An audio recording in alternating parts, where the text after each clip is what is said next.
প্রতিটি সভ্যতার ইতিহাসে এমন কিছু মুহূর্ত আছে যখন উন্নয়নের সংজ্ঞা পাল্টে যায়।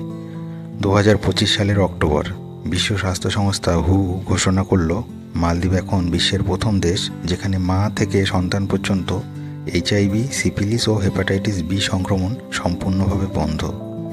কোনো শিশুই আর রোগ নিয়ে জন্ম নিচ্ছে না।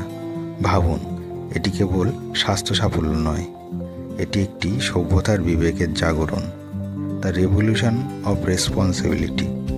নমস্কার বন্ধুরা, দিগন্ত দর্পণে আপনাদের স্বাগত। আমি আপনাদের বন্ধু সমীরণ। সম্প্রতি মালদ্বীপ ট্রিপল এলিমিনেশনে সাফল্যের শিখরে ওই একই পলিসিতে ভারতের অবস্থান নিয়ে আমরা আলোচনা করব। এর ট্রিপল এলিমিনেশন মানে শুধু চিকিৎসা নয়, একটি সামাজিক সমন্বয়ের জয়। মালদ্বীপ প্রমাণ করেছে যখন রাষ্ট্র, স্বাস্থ্যকর্মী ও সমাজ একসাথে দাঁড়ায় তখন ভাইরাসের শক্তিও নিস্তেজ হয়ে যায়। 95% গর্ভবতী মায়ের নিয়মিত অ্যান্টিনেটাল কেয়ার পান। 95% নবজাতক জন্মের 24 ঘন্টার মধ্যে হেপাটাইটিস বি ভ্যাকসিন দেয়। 2022 সালের পর থেকে কোনো শিশু এইচআইভি অর সিফিলিস আক্রান্ত হয়ে জন্ম নেয়নি। এটি কোনো অলৌকিকতা নয়, এটি একটি দেশের সুসংগঠিত মানবিক সংকল্প। ভারতের নীতি, অগ্রগতি ও চ্যালেঞ্জ। ভারতও এখন একই পথে চলছে, আর এই যাত্রা কেবল শুরু নয়, এটি গভীরভাবে নীতি নির্ধারণের ফসল। ভারতের পিএম সুরক্ষিত মাতৃত্ব অভিযান। প্রতি মাসের 9 তারিখে দেশের সমস্ত গর্ভবতী মহিলাদের জন্য বিনামূল্যে স্বাস্থ্য পরীক্ষা ও এইচআইভি ও সিফিলিসের টেস্ট করা হয়। এটি ভারতের ম্যাটারনাল হেলথ কভারেজকে এক নতুন উচ্চতায় নিয়ে গেছে। ইউনিভার্সাল ইমিউনাইজেশন প্রোগ্রাম ইউআইপি, এখানেই যুক্ত হয়েছে হেপাটাইটিস বি ভ্যাকসিন। জন্মের 24 ঘন্টার মধ্যে দেওয়া হয় বার্থ ডোজ, যা মালদ্বীপের মতনই সংক্রমণ প্রতিরোধে মুখ্য ভূমিকা রাখছে।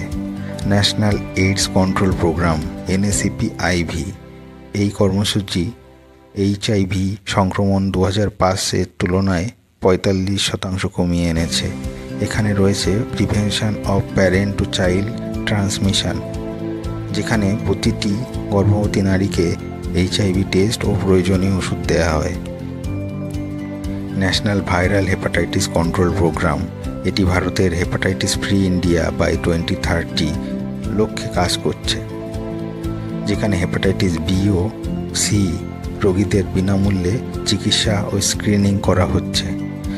Reproductive, maternal, newborn, child and adolescent health, এই একক ফ্রেমওয়ার্কে মা শিশু সংক্রমণ প্রতিরোধে কেন্দ্রীয় ভূমিকা রাখছে। এই নীতিগুলোই ভারতের ভিত্তি তৈরি করেছে ট্রিপল এলিমিনেশনের জন্য। Why a small nation succeed ফাস্টার। মালদ্বীপ ছোট, জনসংখ্যা কম, প্রশাসনিক নিয়ন্ত্রণও শক্ত, কিন্তু মূল পার্থক্য নিয়মিত পর্যবেক্ষণ ও 100% ম্যাটারনাল লিঙ্কেজ। ভারতের জন্য 3টি চ্যালেঞ্জ: বিশাল জনসংখ্যা, ভৌগোলিক বৈষম্য ও সামাজিক ট্যাবু। তবে এখানে ভারতের শক্তিও আছে, টেকনোলজি ও ডিজিটাল হেলথ ইনফ্রাস্ট্রাকচার। উদাহরণ হিসেবে বলা যায় mother and child tracking system. প্রতিটি গর্ভবতী নারী ও নবজাতকের ডেটা ট্র্যাক করা হয়। সঞ্জীবনী টেলিমেডিসিন, দূরবর্তী গ্রামে চিকিৎসা পৌঁছে দেয়। Nikshay portal for TB and NACO portal, সংক্রমণের পর্যবেক্ষণে রিয়েল টাইম ডেটা দেয়। এই ডিজিটাল কাঠামোই আগামী দশকে ভারতের হাতিয়ার হবে। Disease not just a biology, it's a social contract.